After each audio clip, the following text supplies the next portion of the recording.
iniciar ya, falte el que falte. Les voy a recordar que al principio del curso yo les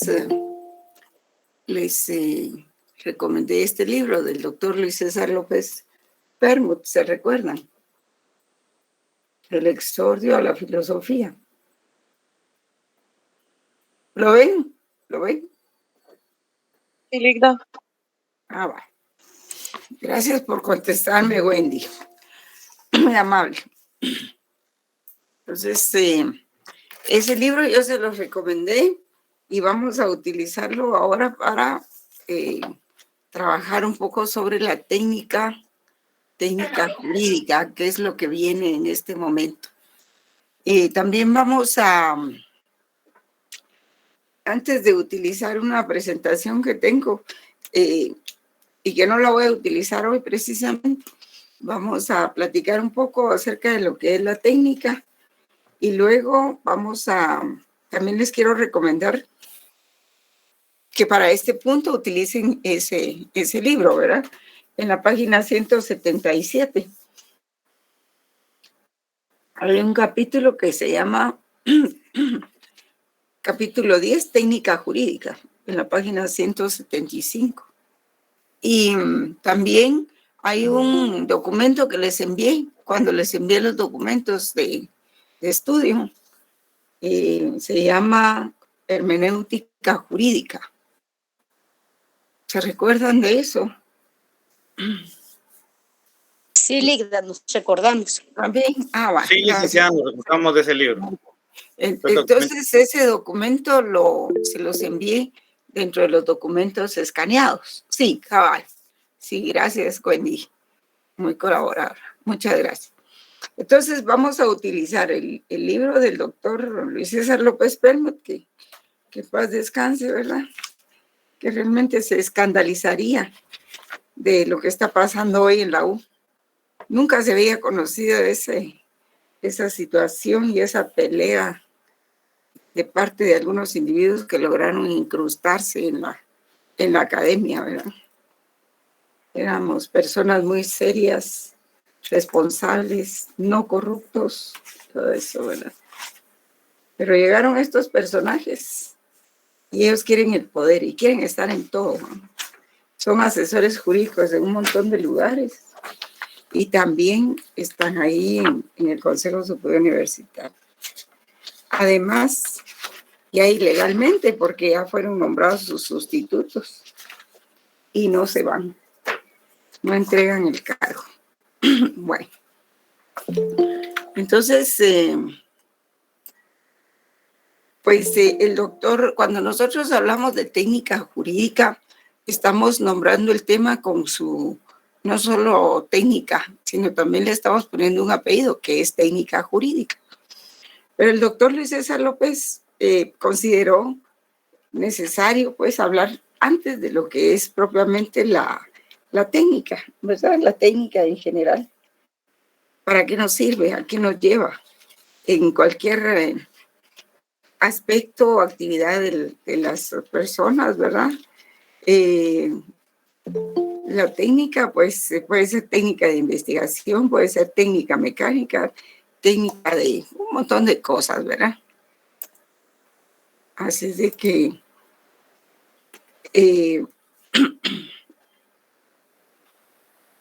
hay que conocer un concepto de lo que es técnica, y él dice que es un instrumento que en el contexto de un método nos permite conseguir algo, lograr algo, hacer algo, ¿verdad?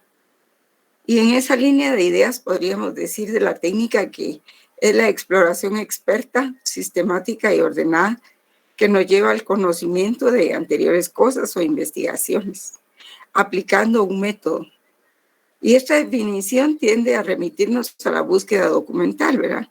Para ampliar dicha idea, pues también es válido y acertado decir que la técnica es el conjunto de procedimientos avalados por la experiencia que permiten realizar de una manera eficaz las tareas de recopilación, clasificación, ordenamiento, análisis y presentación de datos.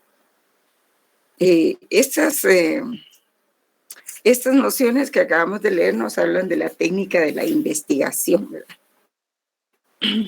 Pero el método será el conjunto de pasos dados lógicamente y por lo tanto de modo riguroso para alcanzar un fin, lo cual colegimos, derivamos o inferimos que se usará la técnica como instrumento o medio para alcanzar el objetivo mencionado. O sea que a la par de la técnica tenemos el método.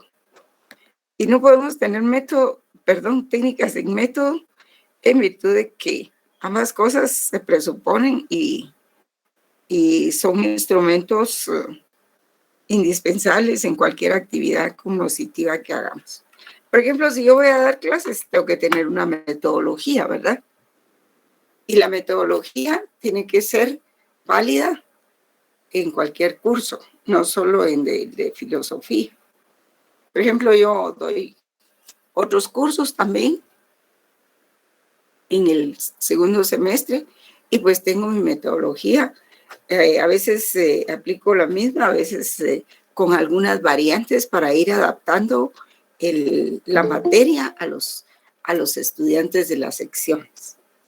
Así es de que método y técnica van juntos, ¿verdad?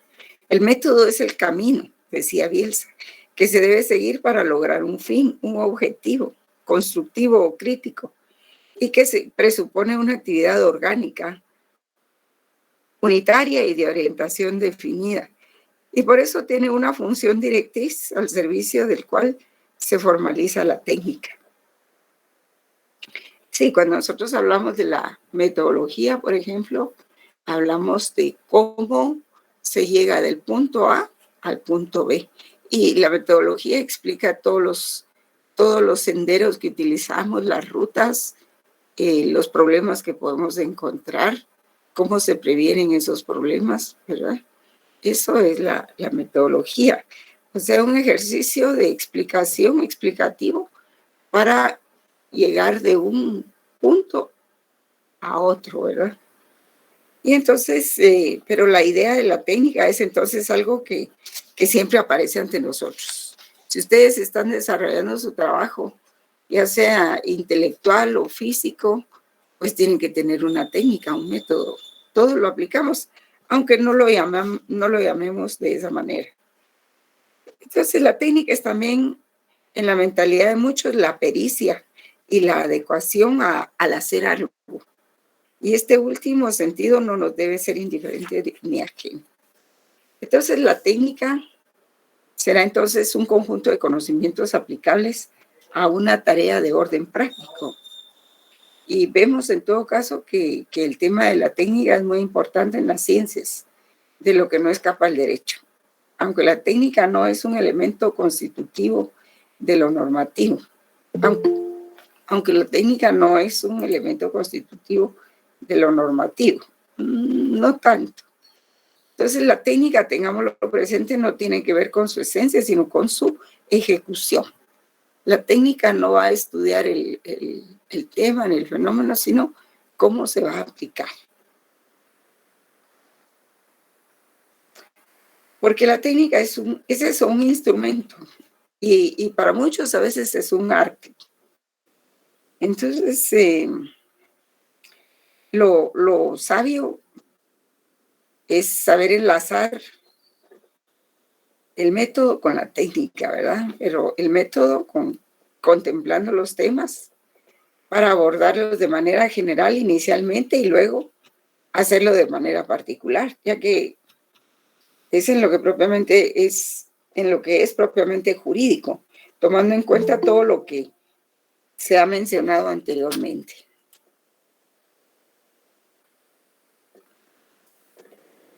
Partiendo de ello, podríamos decir que conforme a muchos autores, la concepción moderna de metodología, sobre todo en el plano científico, únicamente puede comprenderse si se le coteja con la visión o concepción aristotélica. Bueno, sí, tiene mucho sentido con Aristóteles, porque él generó toda una teoría de la ciencia y con ella una teoría de la metodología también.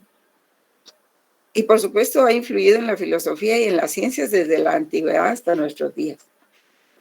Y en esa línea de ideas, pues es de mencionar a Aristóteles porque él con su exposición de la importancia de la ciencia deductiva o apodética, como decían, apodiéticas, ejemplificaba pues la geometría de Euclides.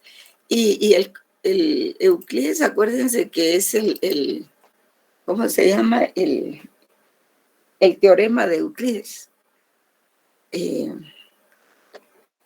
creo que es cómo se pueden establecer las medidas de un triángulo, pero que es desigual en sus partes, ¿verdad?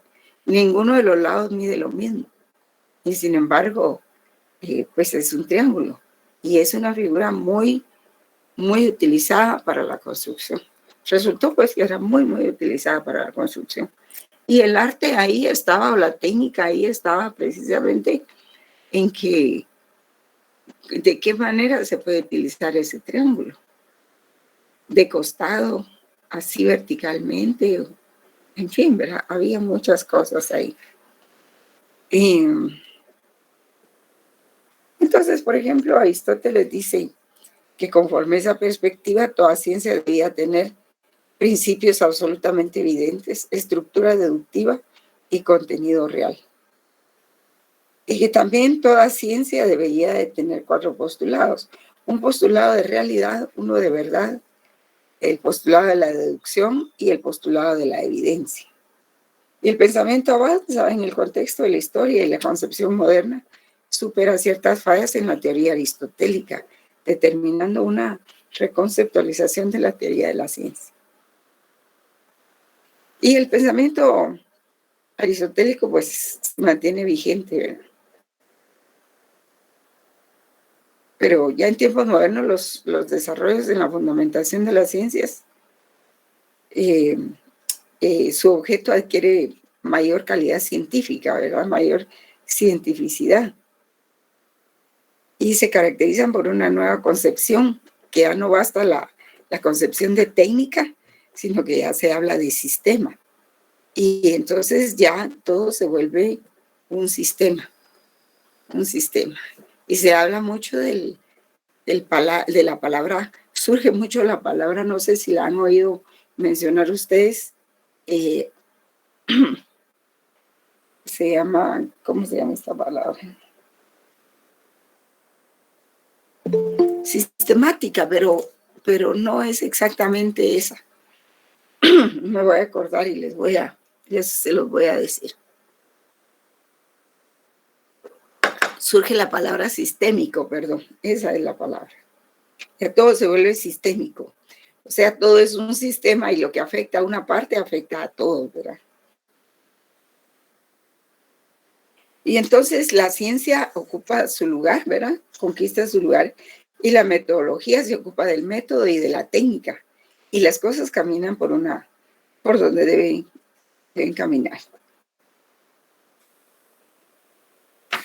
Entonces, la técnica, por ejemplo, de lo normativo ha ocupado la atención de filósofos y juristas, precisamente desde Aristóteles hasta las legislaciones modernas. Y en la posmodernidad, diría yo.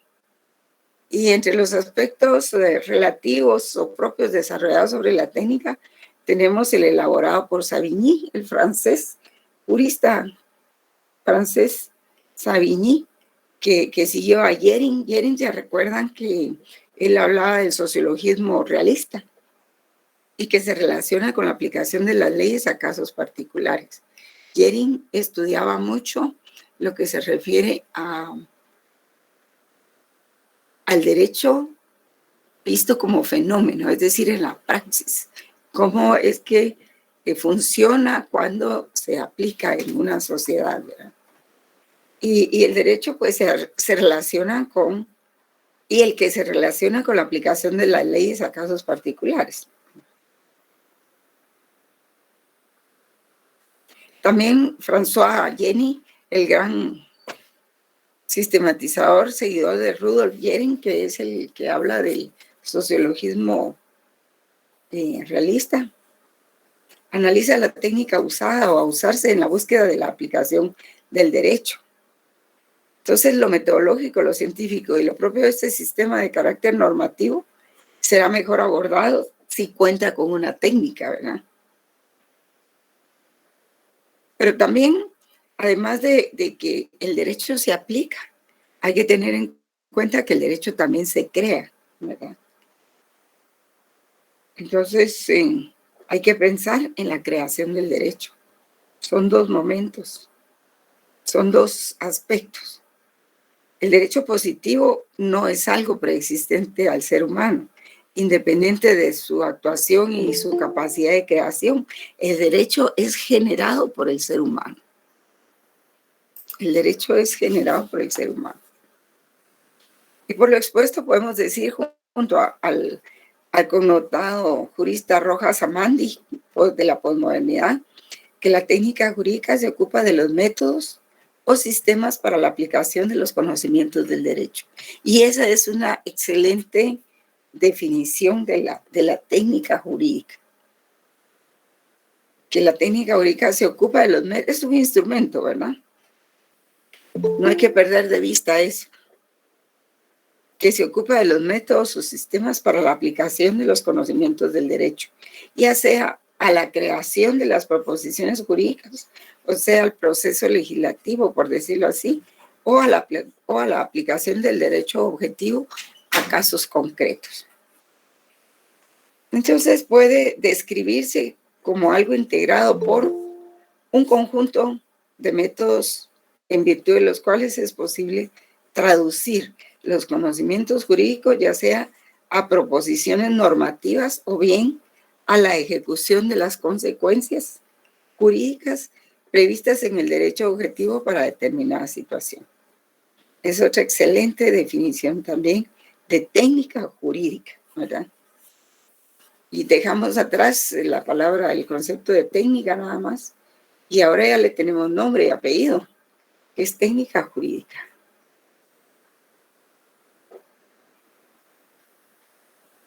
Sí, Carlos Cosio también escribió sobre esta aplicación de la técnica jurídica, y hay toda una tesis desarrollada sobre la norma individualizada, ¿verdad? Pero no la vamos a tratar aquí. Entonces, así las cosas, la técnica jurídica tiene por objeto dos temas, dos aspectos, o dos asuntos, como dice el libro. En primer lugar, la creación del derecho, y en segundo lugar, la aplicación del derecho. Hay que tener en cuenta eso. Y dice Bielsa que en ese tener que ver con la ejecución del derecho, se ocupa de su creación en cuanto a construcción de la estructura formal de la norma. Es decir, es el proceso legislativo, es la legislación, en primer lugar. Y en segundo lugar, se ocupará de la aplicación eficiente de las reglas, tarea que se llama interpretación y que tiene su gran contenido doctrinal y legal, así como bastante influencia política, ¿verdad? O sea que es la tarea del legislador y la tarea del juez. Un momentito, jóvenes.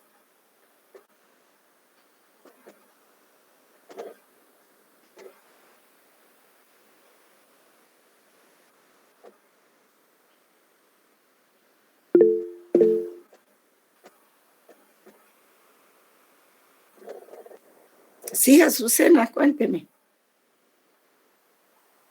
Con una duda, Ligda, ¿es lo mismo técnica jurídica que técnica de derecho o técnica legislativa?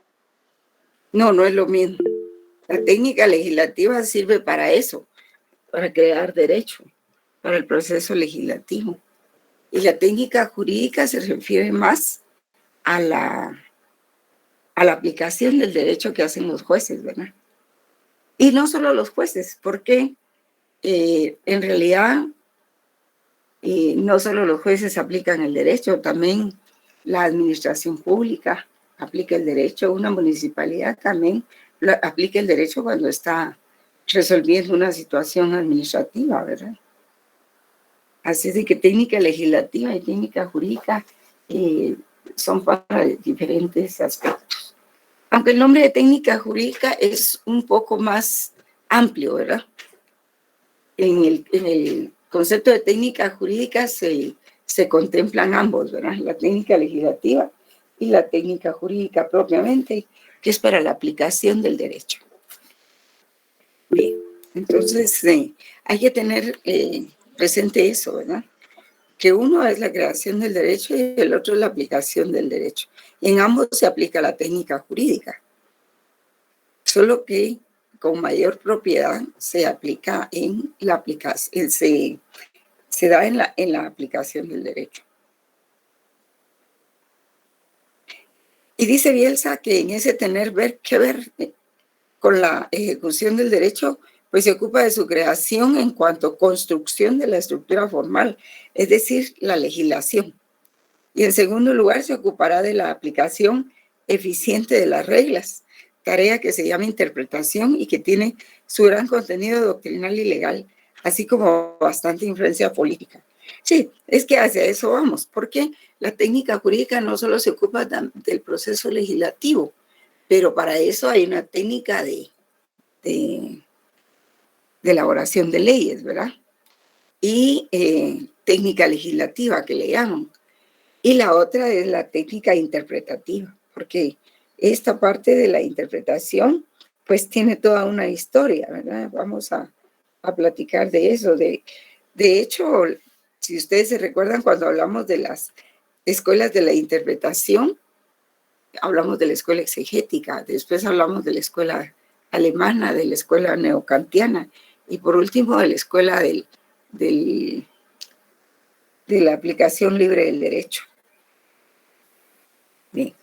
Entonces, la creación corresponde a las instancias estatales facultades para ello, siendo el ejemplo clásico el poder legislativo. La labor de estos entes creadores del derecho ha de ser técnica, especializada, sin que esto implique que el legislador debe ser un experto en ciencias jurídicas. Sí, los legisladores, la mayor parte de lo que menos tienen es saber de derecho. Pues. Pero para eso están las comisiones especializadas, la comisión de puntos constitucionales que chequean los proyectos a ver si no tienen inconstitucionalidades. Luego las comisiones especializadas como la de finanzas, por ejemplo, ¿verdad? La de derechos humanos, que a veces pues cuentan con la técnica exacta, pero a veces no. O a veces, aunque lleven un dictamen negativo, de todas maneras las leyes se aprueban, ¿verdad? Y también por su parte la técnica de aplicación corresponde a especialistas y en ciertos casos a cuerpos colegiados, expertos, los cuales deciden sobre los conflictos que les son planteados. Sí, eso es en cuerpos colegiados. Por ejemplo, en lo administrativo, pues está toda la administración pública. Todos los ministerios aplican el derecho porque resuelven constantemente peticiones. Pero antes piden un dictamen y ahí es donde se ve la aplicación del derecho. Y por supuesto, todo el Poder Judicial, la labor de todo el Poder Judicial. Y todos, pues, son especialistas, es decir, gente que conoce de derecho.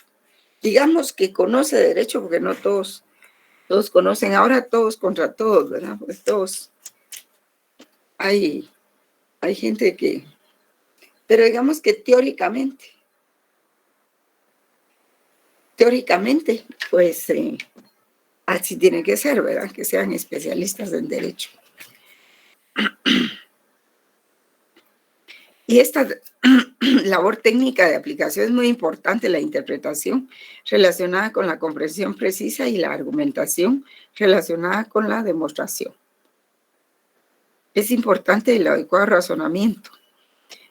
Por tanto, la interpretación es una tarea que por el positivismo le había sido encomendada sobre todo al legislador, negándosela al juez. Pero eso fue la escuela exegética, ¿verdad? Y la segunda, la argumentación, que es una labor imprescindible de todo ser humano, tanto más cuanto el Estado obligado a asumir la tarea de proteger, reconocer y reivindicar o tutelar los derechos de los particulares debe atender de cara a lo que el sujeto puede hacer lícitamente, sus intereses y actuaciones, deseos y pretensiones. Sí, el juzgado, pues el juez tiene que saber, o el tribunal, ¿verdad? A veces son organismos unipersonales, a veces son colegiados, y pues ellos tienen que ver técnicamente todo lo que es la demanda, todas sus incidencias. Todo. Y todavía en la petición que se tiene que ver, porque a veces el juez puede resolver ultra petita, como se le llama, ¿verdad? Y eso es cuando el juez resuelve más allá de lo pedido. Y eso, pues, generalmente no se debe hacer. Pero depende del caso, depende de las circunstancias, depende de muchas cosas. Porque si se está protegiendo un derecho humano, pues eventualmente sí se puede resolver ultra petita, ¿verdad? Depende de cada asunto. Entonces, sobre la interpretación, vale decir lo siguiente, dice el doctor. Esta es de mucha importancia, pero en las sociedades ligadas a la influencia francesa civilista, se suponía y se suele seguir haciéndolo que solo puede desarrollarla el legislador. Sí, en aquel tiempo se decía eso, ¿verdad? Que la interpretación solo la podía hacer el legislador. Distinto ha sido en las sociedades anglosajonas, donde la casuística manejada por el juez le permitía hacer intervenciones en razón de lo que él consideraba la justicia para cada caso. Y entonces resulta que la escuela exegética, en el contexto de la tradición civil, robusteció la idea de que el juez era un repetidor del contenido de los textos normativos. Y el carácter del juzgador era meramente declarativo, conforme lo expresado por Montesquieu. Y él decía, el juez solo tiene la facultad de pronunciar las palabras de la ley. Bueno, pero eso era en el siglo XVIII. Pero luego surge la escuela histórica alemana junto con la escuela del exégesis que realmente había que hacer un cambio y se dieron cuenta que no era suficiente lo que se había establecido. Y entonces se emitieron en el siglo XIX 4 criterios sobre la interpretación de las normas, tradicionalmente aceptados, considerados esenciales y vigentes, aún en el contexto latinoamericano. Entonces, para guiar mejor, dijeron que los criterios de interpretación iban a ser el gramatical, el lógico, el histórico y el sistemático. Y esto es muy importante por los límites al juzgador, que eran impresionantes. Sí, digamos, creo que en el artículo 10 de la ley del organismo judicial, no sé si alguien la tiene ahí a la mano, para que veamos si ahí están los criterios de interpretación legal. O no sé si están en el artículo 2 o 3. Sí.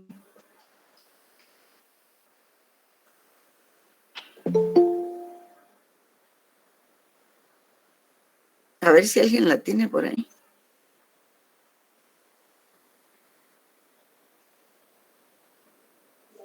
El artículo 10 es la interpretación de la ley, Ligda, de la LOJ.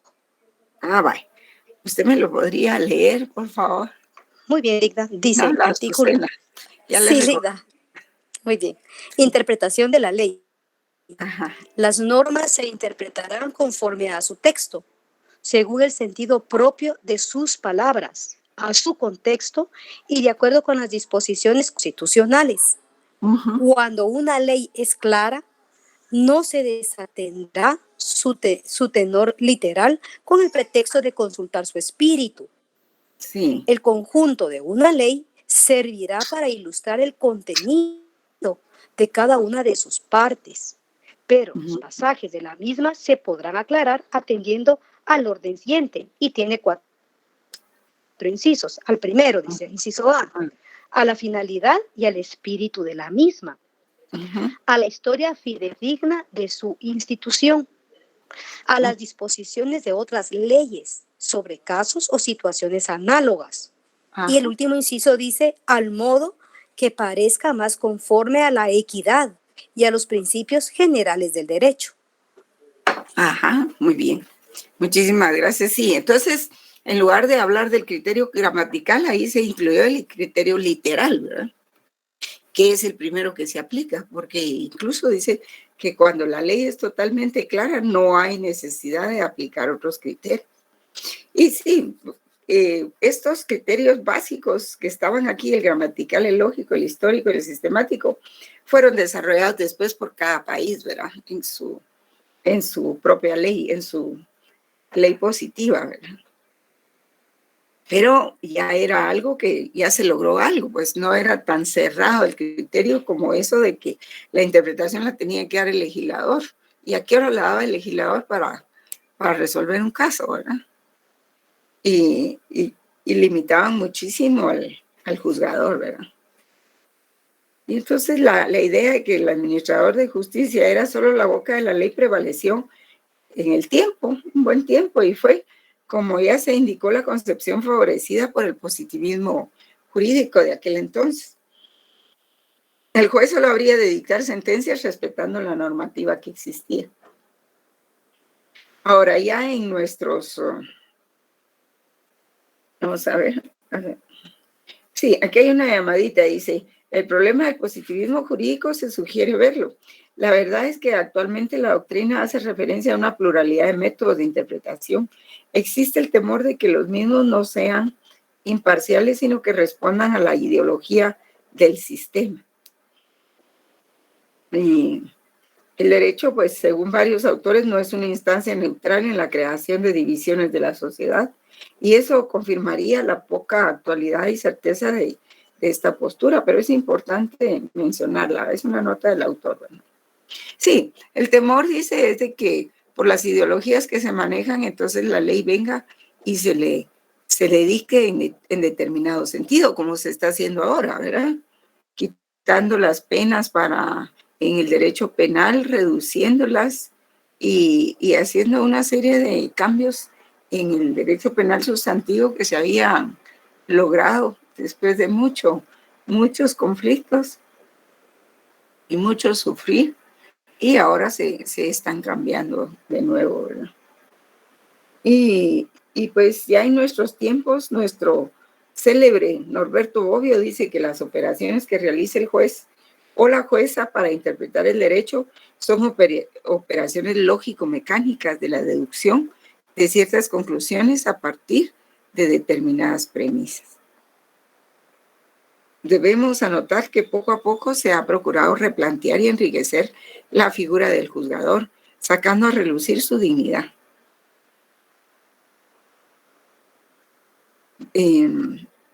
Pero quizás valga la pena hacer una reflexión ateniéndonos de un asidero filosófico para determinar lo que pasa con la formulación de sentencias, que es el modo más notorio de aplicar la ley y administrar justicia.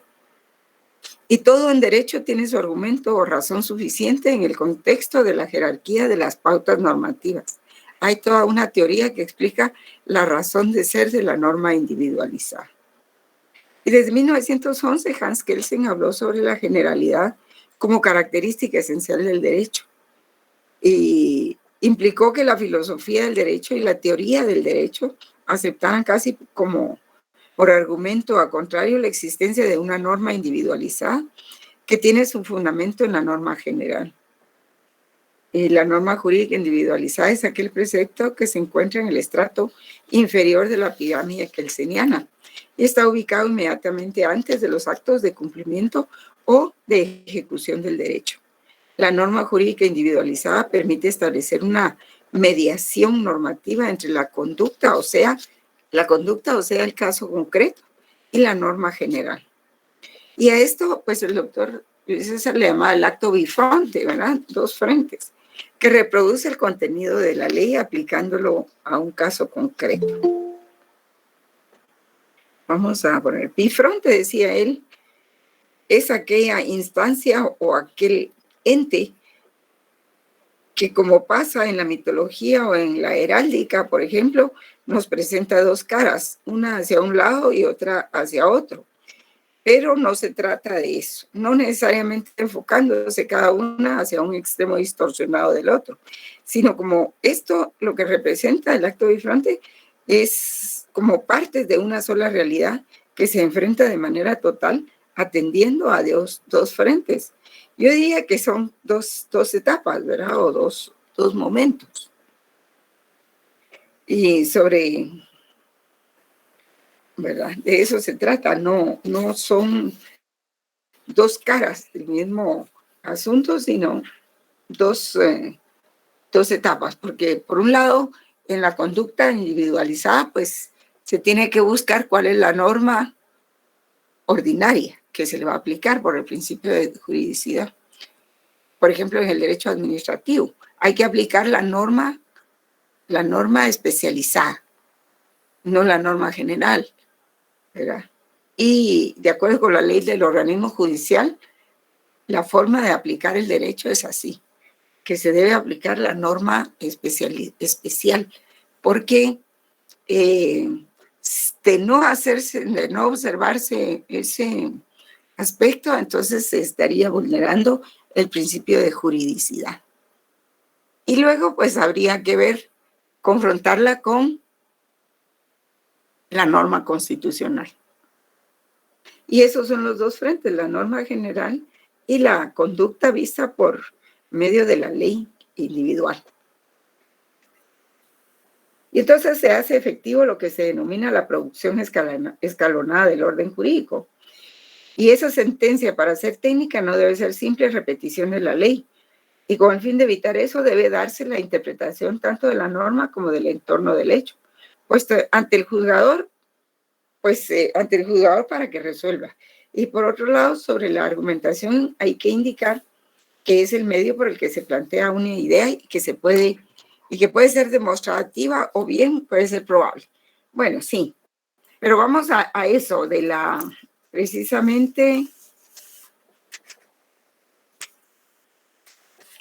vamos a ver un momentito. Con relación a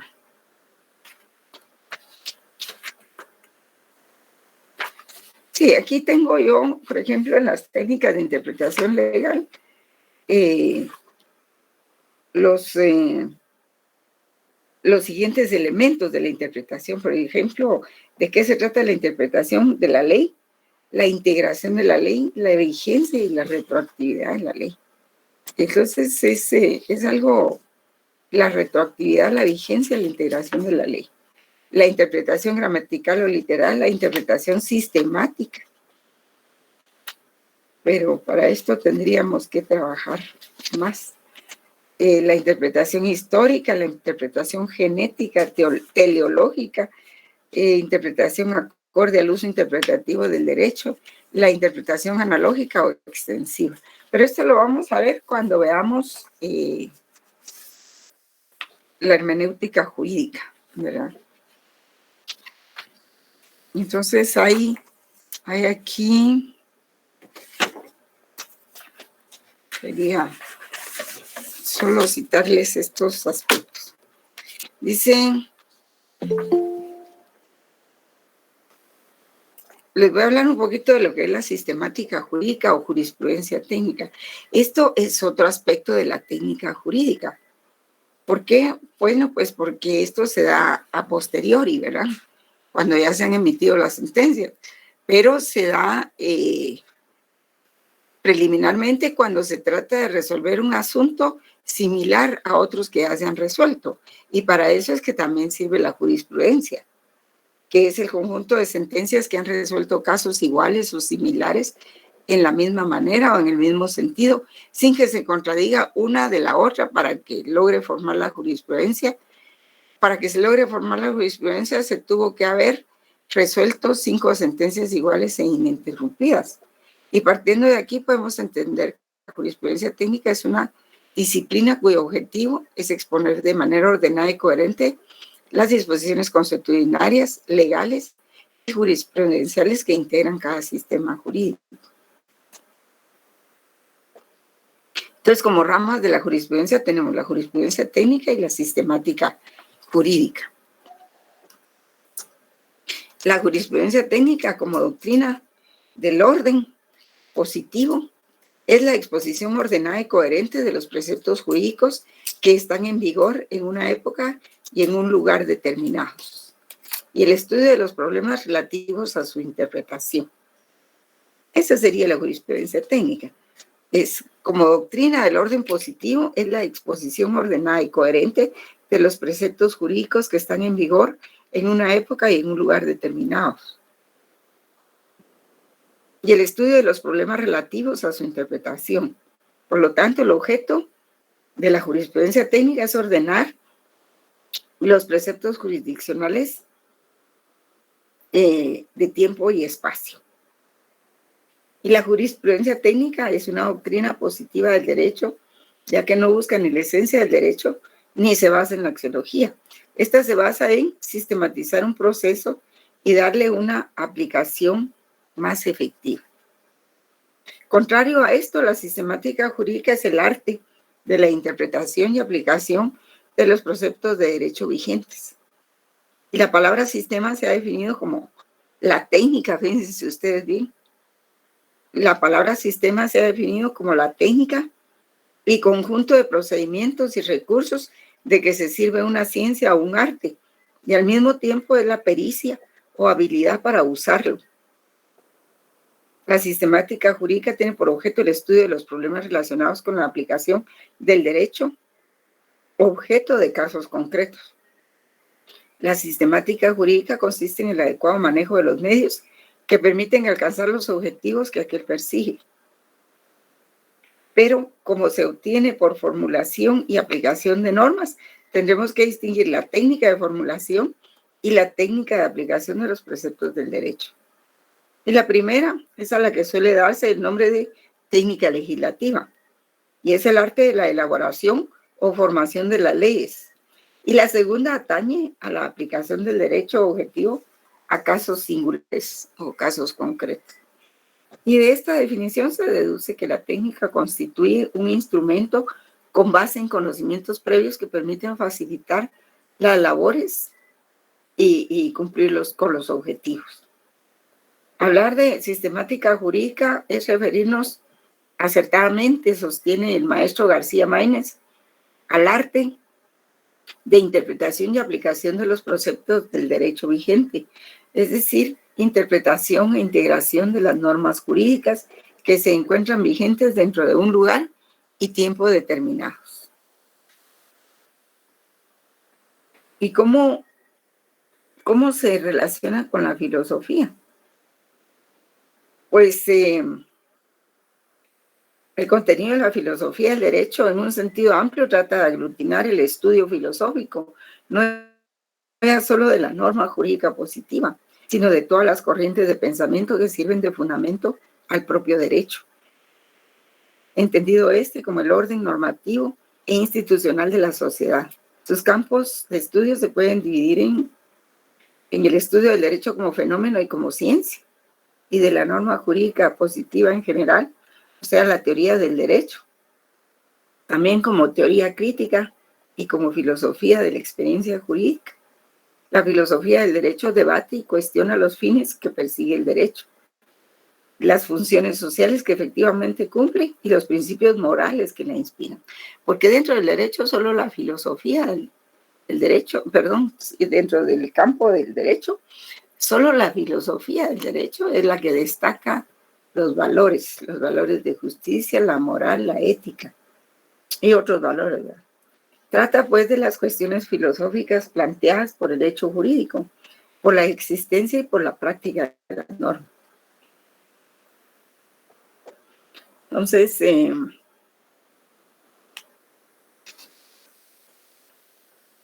vamos a, esto es de otro texto. Y entonces el doctor pues habla de la argumentación, porque a eso vamos, jóvenes. Si estamos estudiando la técnica jurídica, digamos que la técnica legislativa no la vamos a ver, pero nos interesa la técnica de aplicación, la técnica interpretativa. Y hacia eso vamos, porque después de este punto vendrá la argumentación, las distintas corrientes de la argumentación, pero no podemos adentrarnos en las corrientes de la argumentación si antes no hablamos de la técnica jurídica, ¿verdad? Entonces, el doctor Luis César López Primo dice que existe una argumentación demostrativa y una argumentación probable. La argumentación demostrativa, por lo general, trata el tema del razonamiento silogístico. Nuestra formación nos hace pensar solo en el silogismo categórico, haciéndonos olvidar otras posibilidades y una clasificación rica en torno al silogismo. Recordemos que podemos hablar del silogismo común, pero además podemos hacerlo del silogismo especial, el silogismo compuesto y la argumentación. La argumentación está muy relacionada con la demostración. Sí, cuando se hace una argumentación, y vamos a ver de repente que sí nos da tiempo ver las teorías de la argumentación, todo eso lo que hace es, al final, pues es demostrar los elementos que utilizó el juez para dictar una sentencia en este sentido y no en el otro sentido. Y a eso vamos, porque después de la escuela exegética, que limitaba mucho el papel del juez en cuanto a interpretación, prácticamente no se lo daba. Esto fue evolucionando con las diferentes escuelas hasta la modernidad, y ahora tenemos que los jueces tienen obligación de presentar una argumentación en todos sus fallos. Y quien no lo hace, pues sí puede ser sujeto de recursos y hasta de una llamada de la Junta de Disciplina Judicial, de la Junta de Disciplina Judicial, ¿verdad?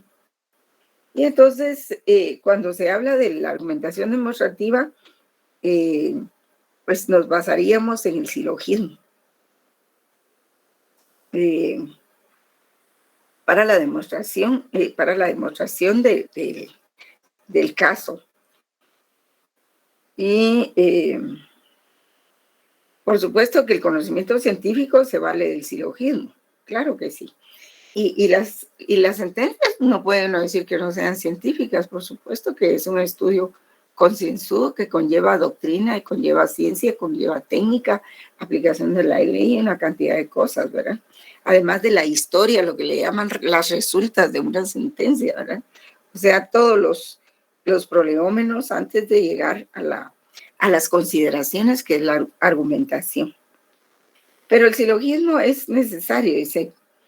En el conocimiento científico se vale del silogismo debido a que éste indica el por qué un predicado conviene a un sujeto.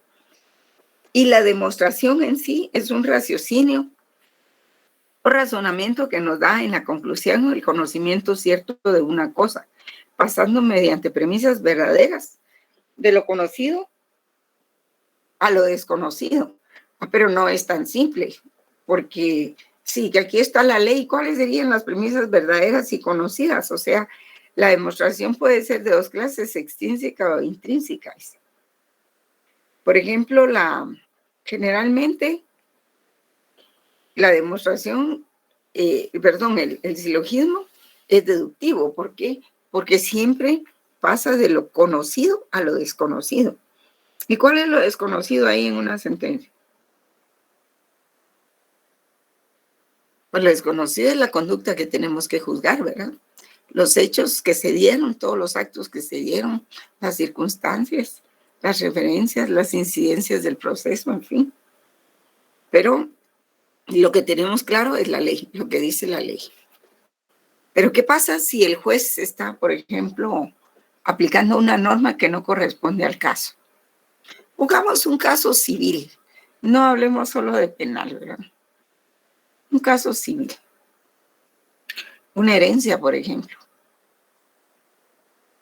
Que hay un problema entre dos hermanos ahí, o más de dos hermanos, tres hermanos que no están de acuerdo con las disposiciones de un testamento, o bien que es un intestado y uno de ellos no quiere vender y los otros dos sí quieren vender, por ejemplo, eso. Entonces, ¿qué normas son las que se van a aplicar? Hay que tenerlas claras y el juez tiene que tener muy claro las normas en las que se va a basar. Y esas son sus premisas conocidas, pues, sus premisas generales. Y lo que tiene que ver si de veras el caso encaja dentro de esas premisas.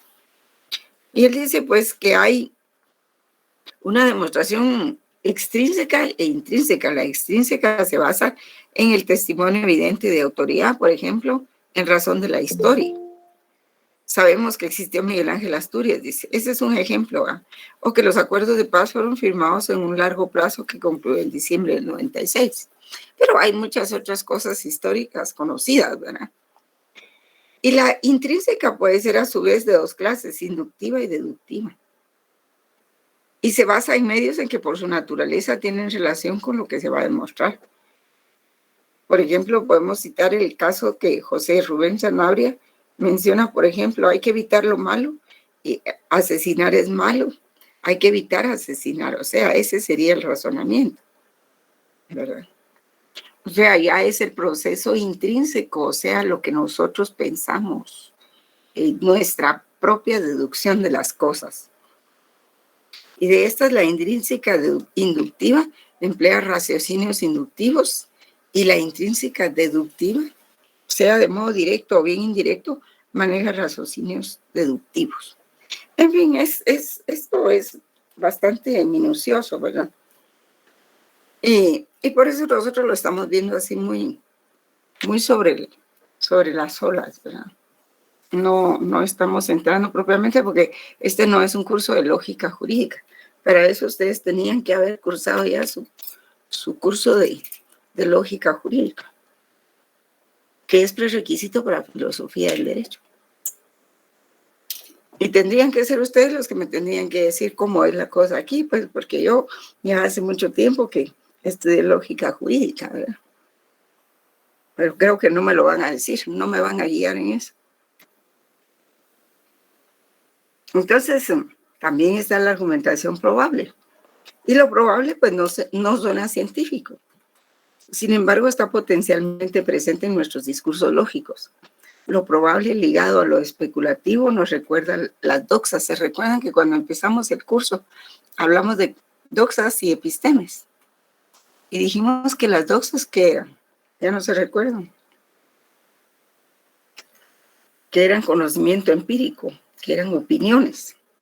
Mientras que el saber se genera mientras que el saber se genera por medio de las epistemes, que son las epistemes las que nos interesa conocer y crear o descubrir como fruto del trabajo intelectual del hombre, tanto a nivel filosófico como científico. Sin embargo, no debemos cerrarnos a esas posibilidades lógicas de la demostración y argumentación probable. Más bien debemos tener claros sus alcances y límites. Y como la demostración es causa de la ciencia, pues el silogismo probablemente produce la opinión o asentimiento en la mente de alguna proposición como verdadera, pero con temor de que lo contrario sea verdadero. Y la intensidad del asentimiento y la intensidad del temor están en razón inversa. Cuanto más fuerte es el asentimiento, menos fuerte es el temor y viceversa. En fin, la argumentación probable, pues es también importante tenerla presente. Por ejemplo, si se está juzgando un caso, ahora que hay tantos accidentes con los motoristas que hay que tener cuidado en la calle. Y es más, dice que ahora fingen un accidente para pedir así 300 quetzales en la calle, sobre todo a las señoras, ¿verdad? A las señoras fingiendo que hubo un accidente. Ahí en el video se mira como un taxista se para muy cerca de enfrente de una señora y le dice que ella lo chocó, que lo raspó, y le pide 300 quetzales. Entonces eso también es una argumentación probable, ¿verdad? De alguien que haya presenciado ese hecho y que ahora informa a la ciudadanía y dice, están extorsionando de otra forma. Y es de que a las señoras se les acercan los taxistas o motoristas y luego dicen que las señoras les rasparon su carro o su moto, ¿verdad? Entonces se lanzan, las empiezan a insultar y les piden que el asunto se pueda arreglar con 300 quetzales y que ya está, ¿verdad? Entonces todo ese relato pues corresponde, por ejemplo, ahí está en las noticias, ya lo van a ver. Todo eso es conocimiento probable, ¿verdad? Argumentación probable. Y es aquella en la que de premisas probables lógicamente se infiere una conclusión probable también. En derecho y en toda ciencia no es contradicción aceptar la probabilidad cuando sabemos que la certeza es mejor. Pues es difícil determinar los grados de probabilidad de una proposición. Podría parecer que es una contradicción, ¿verdad?, de todo lo que mencionamos, del conocimiento científico, de las epistemes, del silogismo y todo eso. Pero no es contradictorio, porque hay áreas del conocimiento como la estadística y situaciones que permiten un manejo racional de lo que se ha especulado. Porque a eso vamos, al control de la especulación, porque cualquiera puede decir lo que quiera, pero hay otros que tienen otra versión, ¿verdad? Y la probabilidad incluso tiene su propia riqueza conceptual para ser utilizada. Si decimos que la probabilidad puede ser de 3 clases, también extrínseca, intrínseca y mixta. Y la probabilidad de una proposición es extrínseca cuando se apoya en el testimonio de otras personas que afirman tal proposición. La probabilidad de una proposición es intrínseca si damos nuestro asentimiento a la proposición por los motivos que hay en ella y la hacen probable. Y la mixta, pues, es aquella en que en alguna proposición hay probabilidades extrínsecas e intrínsecas y dan motivos a nuestro asentimiento, ¿verdad? Hay otros casos en que la argumentación probable es manejada, por ejemplo, con las encuestas que se hacen para las elecciones de un país, ¿verdad? Y entonces, dependiendo de esas probabilidades que ellos manejan ahí, pues pueden decir quién va a ganar las elecciones. También se puede hablar de las probabilidades de vida de una persona. Por ejemplo, ¿cuál es la probabilidad de vida de un guatemalteco? Hay que ver cuáles son de un guatemalteco urbano, pues, que de un guatemalteco rural. Entonces, ¿cuáles son las posibilidades o las probabilidades de vida? Y para eso es que sirve la argumentación probabilística, ¿verdad? O sea, y que no hay que desecharla, porque si no tendríamos que desechar todos esos testimonios que se rinden en la prensa, en los periódicos, ¿verdad? Porque son noticias que se van dando sobre la marcha y a veces hasta tienen errores de redacción, ¿verdad? No todos, por supuesto. Hay unos reportajes muy interesantes. Pero lo que les quiero decir, pues, es de que la argumentación probable, pues, es algo que no tiene una demostración inmediata, ¿verdad? En cambio, la argumentación demostrativa sí la tiene a través del silogismo. En mí, ¿verdad? Este capítulo es sumamente interesante, ¿verdad? Hay cantidades de cosas, pero creo que me voy a quedar aquí con respecto a la argumentación, a la técnica jurídica. Y es interesante también que vean la siguiente parte, que es la justicia anglosajona y los apuntes sobre ella, ¿verdad?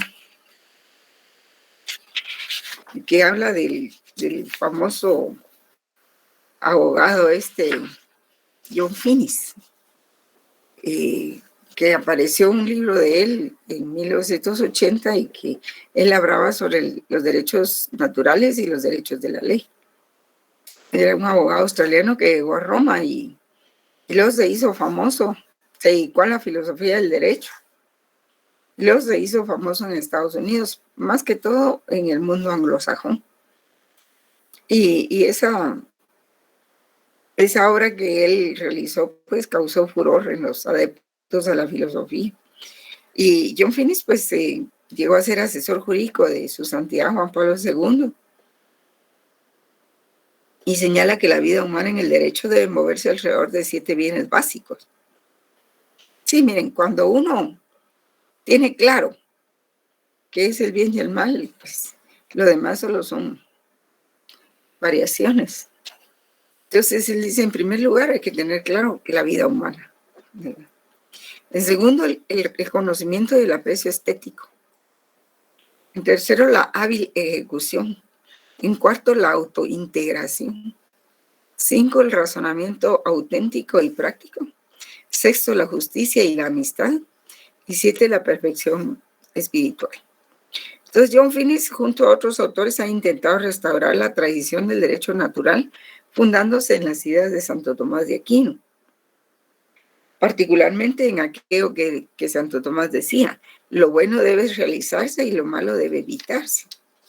Y este pensamiento es base de la acción moral tomista, porque resulta que Santo Tomás en la Edad Media desarrolló estos conceptos, incluso el concepto de la equidad, que en ese tiempo mencionar la equidad, que acuérdense ustedes, un poco antes de la etapa medieval, pues era casi como poner la cabeza en la guillotina. Y porque ahí se hacía lo que el rey decía, nada más, nada menos. Después la iglesia cobró fuerza y entonces cambiaron un poco las cosas.